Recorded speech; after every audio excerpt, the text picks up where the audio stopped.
Hello, my friends. Today's date is February the 7th, and this is a reading for you if this is your birth date.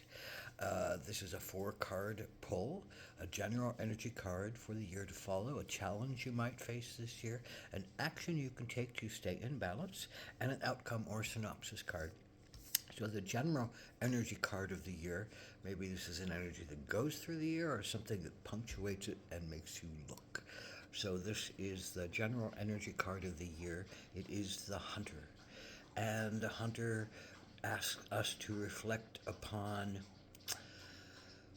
well, the mission, the mission of the hunter. The hunter generally goes in with a precise mission at hand, and it is usually to feed themselves or feed the clan or and the family.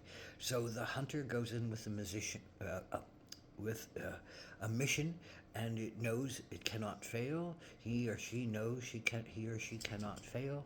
That this is, the sense of the vitality of the group that one is hunting for, and it's often one that requires a hunter to be, quick, decisive, able, capable, practiced, patient, and dedicated and perseverant. So the questions that beg the hunter are: what are you hunting? Why are you hunting it? And are the tools that you have at hand to hunt it really the right tools for the job? So there's a lot of questions that come up around the hunter, including, I think, the biggest one of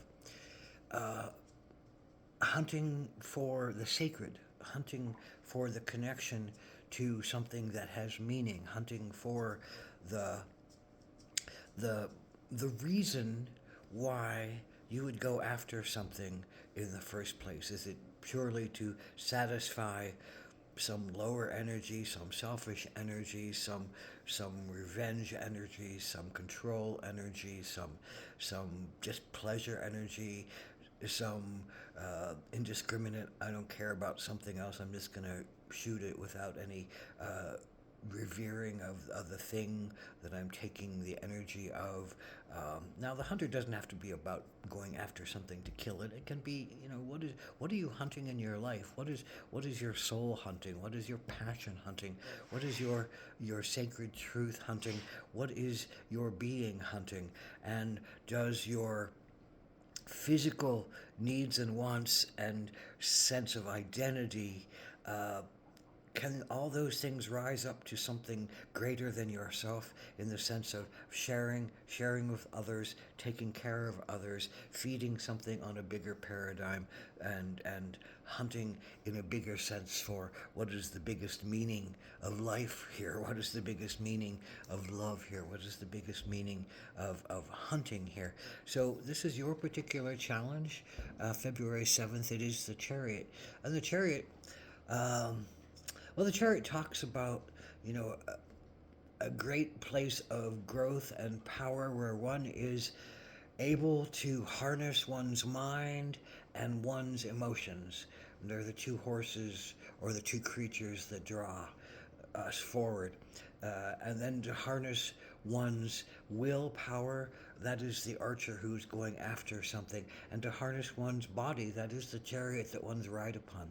All those things, the fire, the passion, the will, the body, the emotions, the intuition, and the mind, the analysis, all need to work together to go after something. And if you're the hunter, uh, and some part of you doesn't understand why you're hunting something and wants to turn you away from it. It's so easy to wreck the chariot. So the hunter, the charioteer, is just holding on, holding everything together, trying to keep everything moving forward. The chariot doesn't necessarily know what it's going after. You don't necessarily know why you're going after something or what you're going after. You're just holding on to the reins, and you're trying to propel your whole being forward after something that makes some sense on some level. But on some level, your challenge is that I don't think you believe anymore that what you have been going after is necessarily the thing that you should be going after. It doesn't seem like it's feeding you. anymore. It seems like you're too easily drawn away toward other things that make some other kind of sense to you. So there's a stopping in your hunting. There's a stopping in your purpose. There's a stopping in your willful push forward to just get something done. And now there's a sense of, what's the meaning to this? Why am I doing this? What am I doing this for? How does this really feed myself and others? How do I serve the bigger picture in this scenario that I'm pursuing right now? How do I um, trust that I'm doing the right thing in the right time, in the right place, and that um, I'm enacting something that is higher and brighter than me and my small self, my small wants.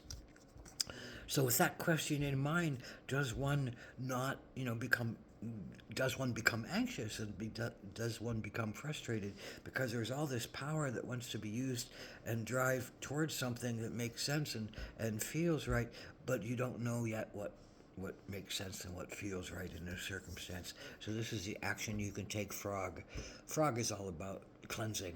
Frog is about, I think, in a lot of ways, giving yourself some downtime, some rest time, some retreat time, a sitting in a hot tub, a sitting in something that will open you to your intuitions. It is about the balance between the physical body and the emotional body. Frogs are good on water, frogs are good on land. You are able on land to pursue what you need to pursue. You have many of the right tools, but your emotions seem out of alignment with what you really want to go after. So how do you access your emotions? Well, it's about water. Emotions are about water. So bringing calming and cleansing waters to you, whatever that means. Is that from playing with family and friends and going out and enjoying yourself and having a lovely night out? Is that from being in your body and exercising it and then quieting enough to meditate it and open it to some more divine understanding that connects you into your deepest truth? Is that about going to see some kind of healer that can take you through some kind of journey of healing and cleansing that you need right now so you can open up all senses of yourself? You can't The hunter is so much about thinking, but the hunter is also so much about intuition. You have to intuit what might be the next step of your prey. You have to intuit what the many ways that you can work to get your prey.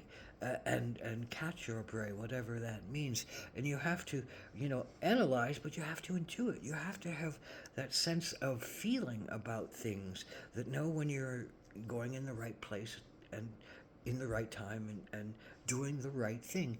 And the frog can help you to come back to that, to soften all those energies and open up to the fullest extent of yourself. You need a break. You can't push like the chariot all the time. You can't give yourself over to some dynamic that is almost eating you alive because it's not really feeding you in the ways that you wish to be fed. Maybe it's not feeding anyone in any ways that are really helpful to you and supportive of you and thriving of you.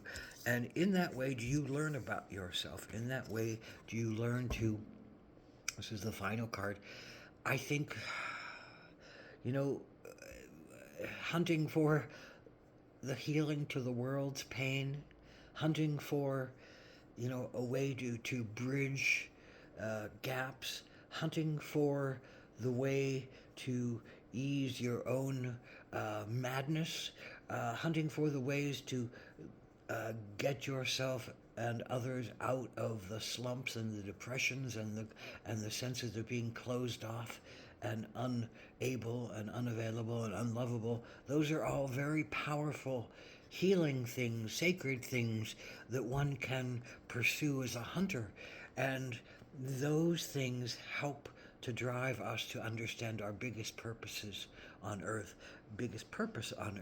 which is often about learning how to heal ourselves and then take that healing work out to help others. Because ultimately, the sense of being humans is, I think, learning how to get along peacefully with all of the beings out there and learning how to be supportive so we can all grow and thrive to the utmost. And imagine what a world that would be. And I think that's what the hunter in you and the charioteer wants to drive toward. But you have to give yourself some downtime and some relaxation and some cleansing and some soft water to let yourself feel into it and know the right particular direction for you. Aho.